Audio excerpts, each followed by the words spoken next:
This is the Christmas of 1953. I was 9 years old in 1953, and we lived in a very old New England home with high ceilings and a slate roof. Old, but not yet renovated. It was the best Christmas home I've ever lived in. It looked like the houses in the old Christmas storybooks. We had a well-worn routine for the season. We had given our Christmas lists to our parents, knowing that they would choose a couple of those items that were in their budget. All November and December, the cupboard under the stairs had been locked. Therein lay the Christmas gift treasure that Ma had gradually squirreled away. I know because I picked the lock. Once. Just once. But that's another story. This particular year, we had the same happy preparations. We girls shopped with savings from allowances and chores, supplemented by a little help from Dad. I find my place again. Oh, the agony of choices. I settled on a deep blue bottle of Evening in Paris perfume from my mother, and a Christmas bow tie from my dad. Oh, the whispering and winking that went on in that old house. By December 23rd, an expectant hush had become an evergreen-scented blanket over us all. Dad seemed especially sensitive. His eyes held an extra glint of mischief, and this was unusual. That is, his eyes often had a mischievous glint, but at Christmas, Ma was the chief elf. This year, the Christmas of 1953 stands on its own. On December 24th, a few nicely wrapped packages were scattered under the tree. I sized them up like the gift connoisseur that I was. I know that size box. New ice skates, I bet, and it's for me. Our family dressed for midnight mass. They had to wake me up. And our car crunched its way over icy snow to St. Mary's. I fell asleep again in the car on the way home. Christmas morning, I was the first one up. I even beat Dad, who never seemed to sleep. I was stunned by the sight of our living room with what looked like mountains of packages, mountains of gifts. Where did it all come from? Never, ever did our family have such piles of luxury. It was magical. I went to the kitchen and turned on Dad's coffee. Nothing happened in Dad's world until he had a cup of coffee. I woke my sister Jackie.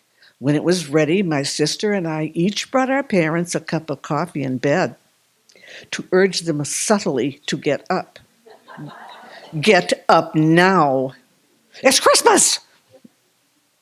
What we actually said was, Merry Christmas, Ma, Merry Christmas, Dad.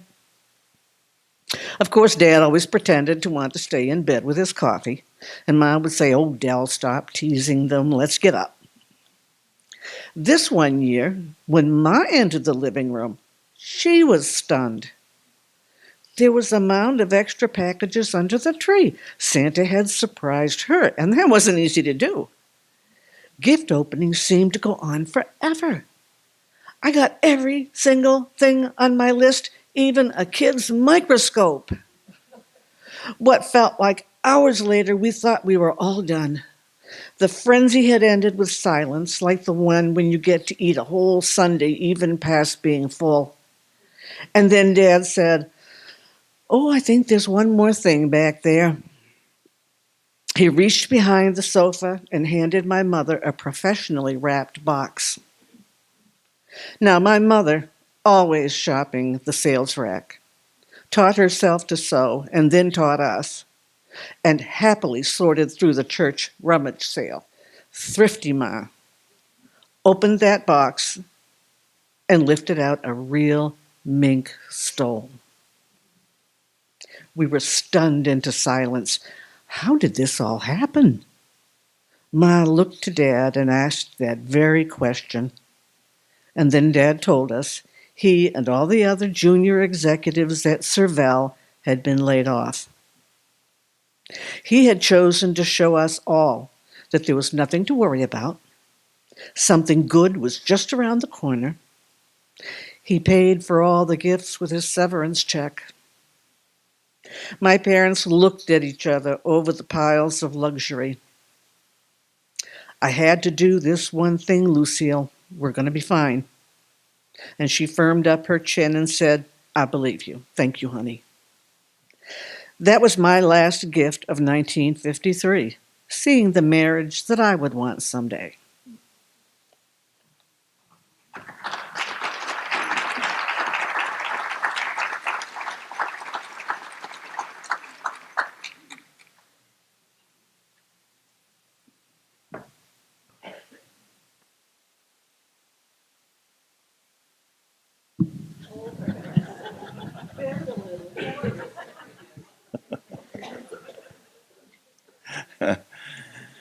Well, I grew up in suburbia, and you never find suburbia on a Christmas card. It's always the country.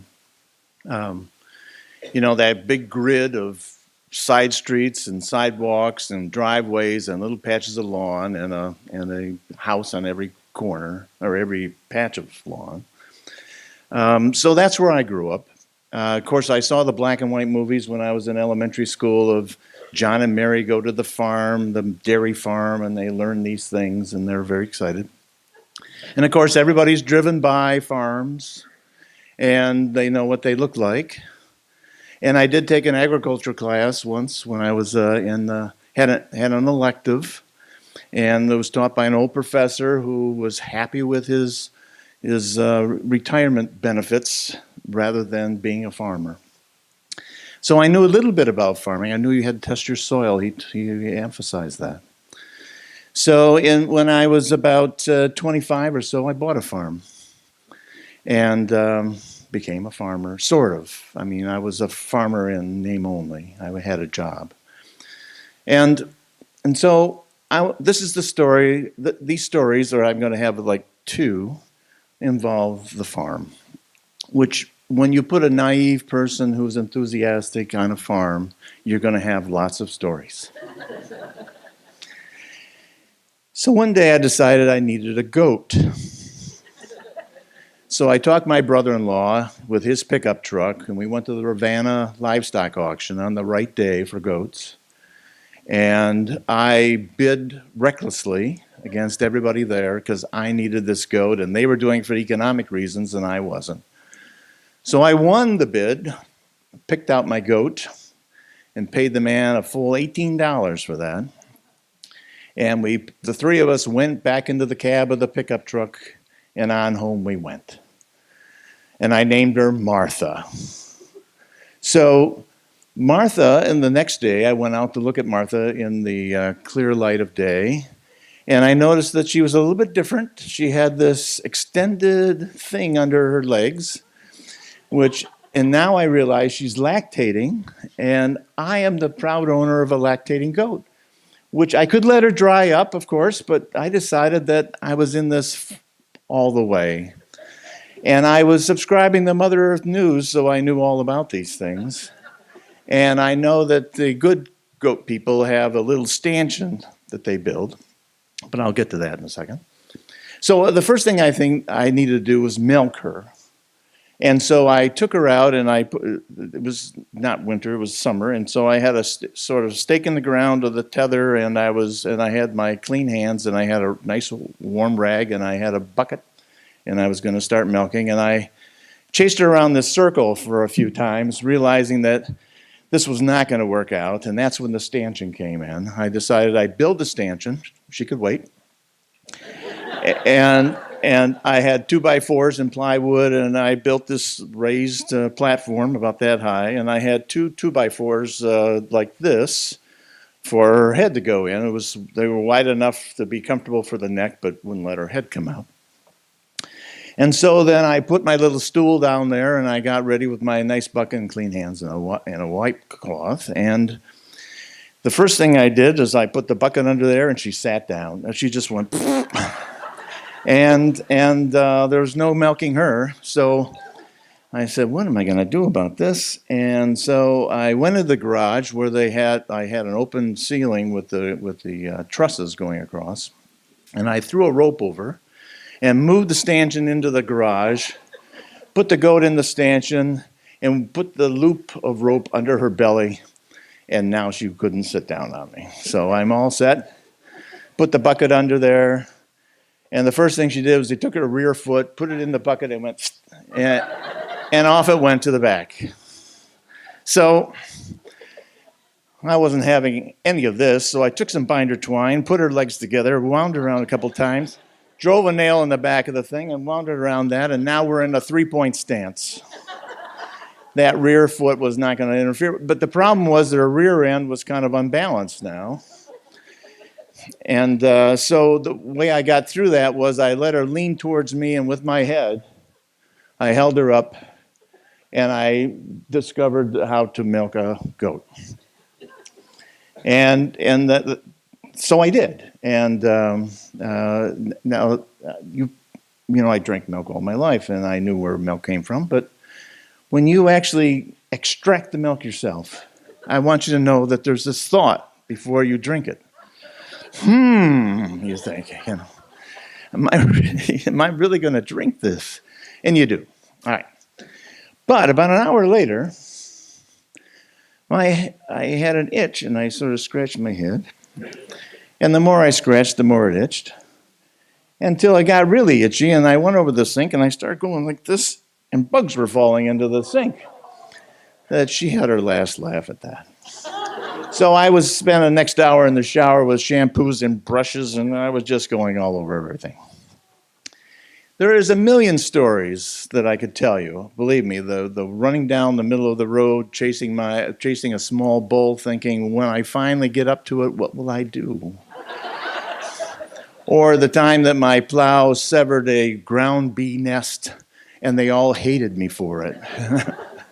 And any number of stories that I could tell. But I do want to say, sort of close in the season that we're in, and say that when I came home in the evening, it was often dark, and I would park the car, come in the house, have dinner, and feel comfortably warm, and then realizing that suddenly, but always realizing that I had some chores to do. And I would down my winter coveralls and put my boots on and my hat and gloves and go out through the snow to the barn.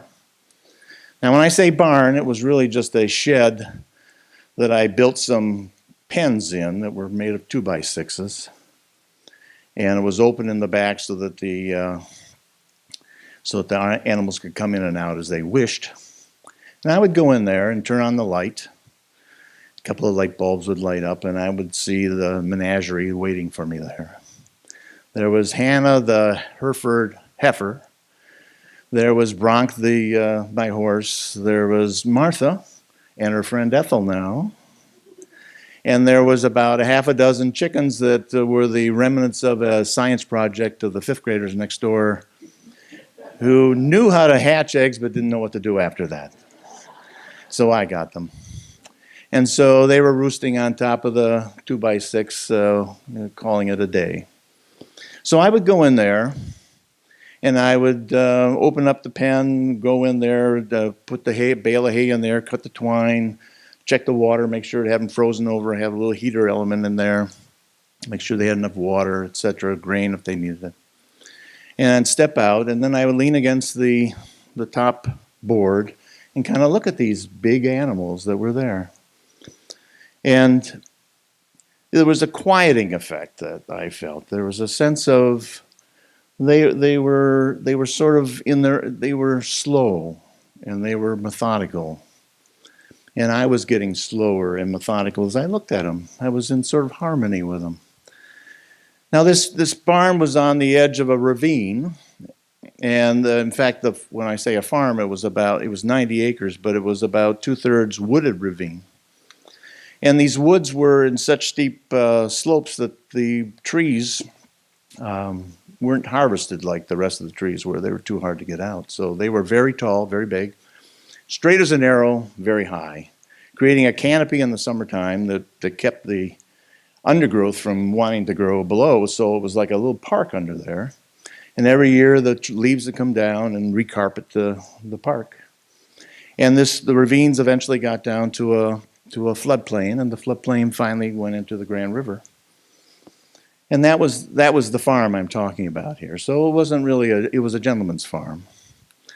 But getting back to the pen, I was leaning on the edge, and there was sort of this, every night it was like this. There was this reluctance to go into and do the work, and then there was a reluctance to leave, because there was this sort of harmony between the two.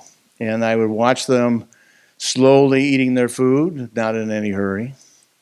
They were exhaling they have the steam come off, and seeing that. They were beings who were just being, if you know what I mean. And so I would stay there for a while, kind of much like I think that the people who do meditation would feel like. There was a sense of slowing down, a sense of getting your rhythms in sync with something at a slower pace. And so at the end, I open the door, switch off the light, close the door, and walk back to the house. Thank you.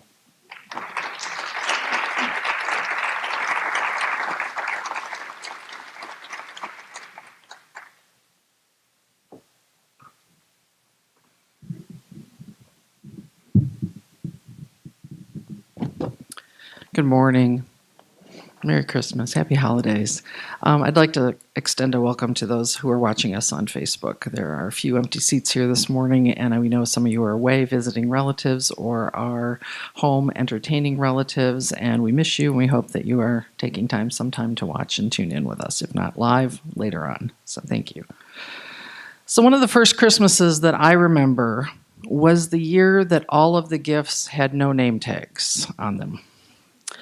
Wrapped gifts accumulated under the tree weeks before Christmas, but my younger brother and I couldn't figure out who they were for.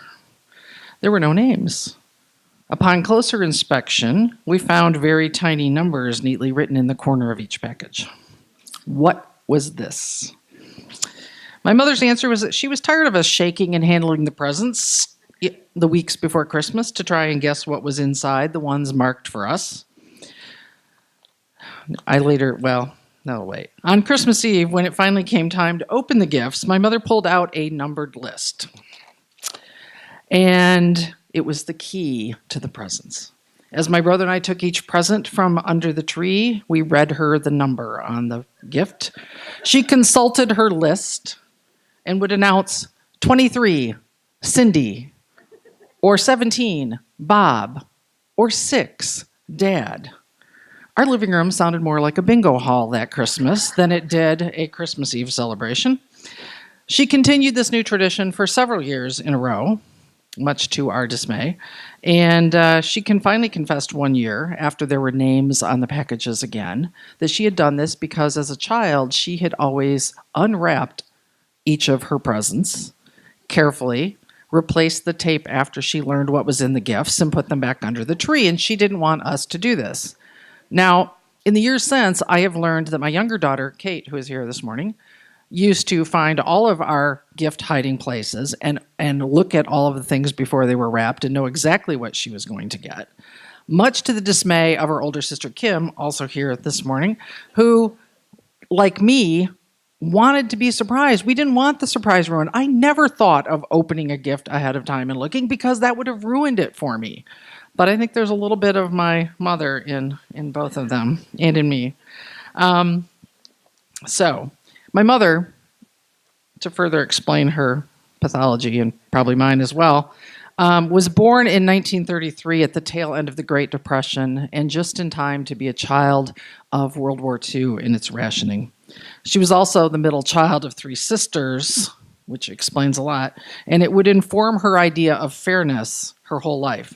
She was always worried about being treated fairly.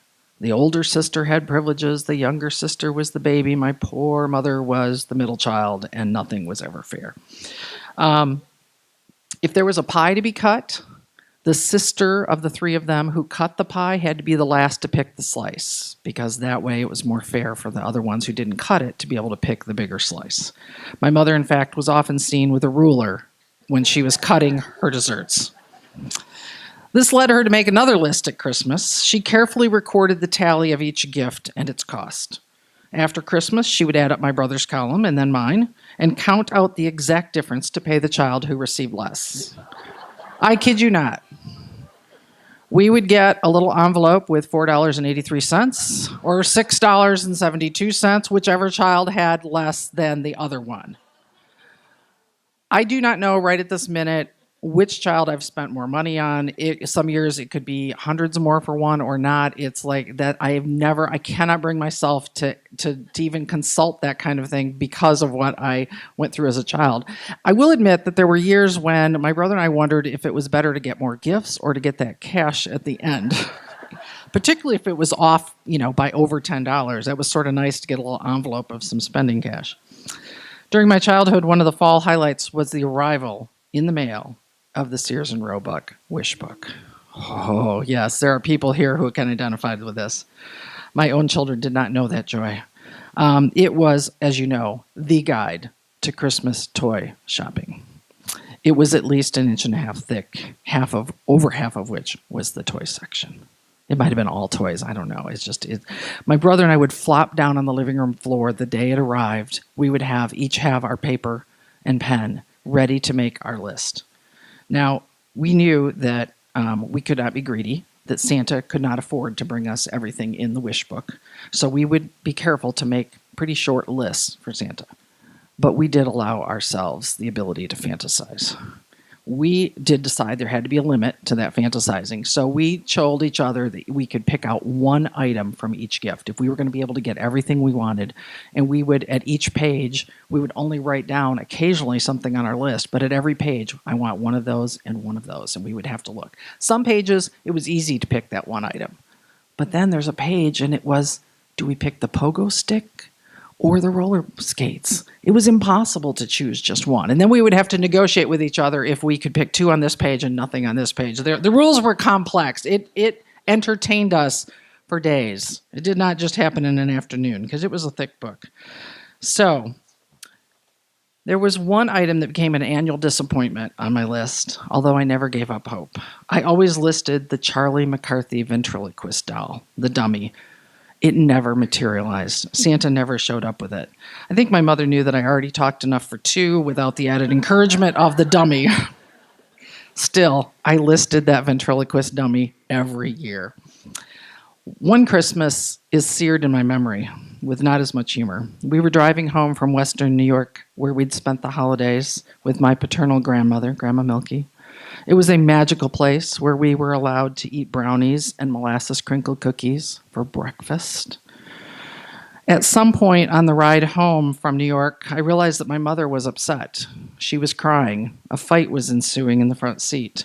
She had received no gifts from my father or from my brother and me. She was hurt. I was shocked. My dad had always taken us out to Kresge's or Kmart to buy a sparkly holiday brooch and some perfume for my mother. Had we not done that this year? We hadn't. I was young, but I felt horrible. How could we have forgotten? How could we have reveled in making our list from the wish book, but not remembered to buy or make our own mother a gift? There were other things at play there in my parents' relationship that I would not understand for years, but I took this failure personally that Christmas. My relationship with my mother was complex, as most mother-daughter relationships are. But her real gifts to me were not the ones with numbers in the corners, or those that came from secondhand stores, or those presented months later when she finally remembered where she had hidden them away. Her gifts were the things she taught me. Old things have value. Equality is important. It's not okay to be selfish.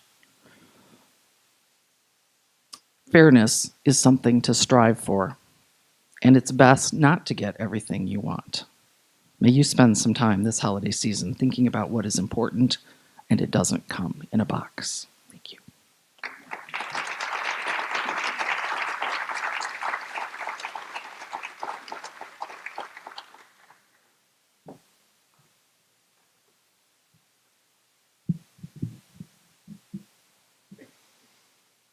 The year was 1977, and it was important for several reasons. We lived in Delaware, and I started first grade, which of course meant I was a big girl. My dad took me to see Star Wars, which was my first movie, at least that I can remember, in the movie theater. Besides falling in love with Luke Skywalker, I remember leaving my blue sweater in my seat and having to go back for it. And to this very day, I think of Star Wars when I hear the opening fanfare for the 20th Century Fox. And since I was a big girl, I could help my grandmother more in the kitchen with her baking. She loved to make coffee cakes, muffins, and cookies. I could help mix the batters, then sit at the dining room table with my big box of 64 Crayola crayons while the cookies baked in the oven.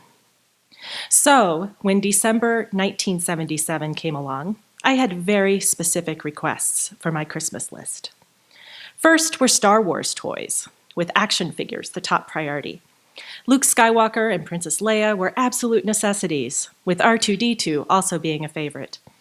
Obi-Wan Kenobi was an old man, so him, I could take or leave. Second on the list of toys that I desperately wanted was an easy bake oven. I wanted nothing more than to make my own treats without the help of my grandmother or any other grown-up. I mean, I could make little chocolate cakes in my bedroom if I wanted. How cool would that be? There was only one problem. My parents had decided we were going to drive from Delaware to the Florida Keys over Christmas to visit with my Aunt my Aunt Gretchen, my Uncle Duke, and various other relatives I really didn't know. I went into a tizzy, wondering how Santa Claus was going to find us if we weren't home. How would he know where to bring my presents? We would miss Christmas altogether. I'd have to watch my cousins unwrap their presents, and I'd be left with nothing. My 30-year-old brother Michael really wouldn't know any better, so I didn't care about him. It was all about me. So we went to Florida, and I had to listen to my Aunt Gretchen's raspy, scratchy cigarette voice for a week, pass the time playing with my cousin Crystal, and sleep on an air mattress in the living room near the lights of their Christmas tree. We had a few adventures, including my first time fishing off a pier. I remember catching a fish and having its slimy, wet body swing back and slap me in the face, which turned that first time fishing into my last. Meanwhile, I was still depressed about Christmas. When we woke up on December 25th, there were a few presents for me and my brother, which made me feel a little bit better. But by the end of the morning, I was burning with jealousy, because guess what my cousin got? An easy bake oven. It was like insult to injury. I tried to be a big girl and not show how crushed I was, but it's hard to believe I didn't let a tear or two betray my disappointment. We drove back to Delaware, and I was sure that Christmas 1977 was done. But we got home, and oh my gosh, it was a Christmas miracle. Santa had found us after all. There was a tree with lights and presents and stockings, and everything where it should be. I ripped into my presents, still hoping for an easy bake oven. That object of desire never materialized, but I was rewarded for a year of good behavior with a variety of Star Wars toys, including a flat sheet for my bed that depicted all of the main characters. That Christmas was my first lesson in trusting the universe to provide, that what we need will find us if we're patient and if we believe. And now that I think about it, it's probably my first memory of being attached to something and not getting it, but receiving something even better. The joy of being surprised and the gift of believing in miracles. Happy holidays, C3 family, and may the force be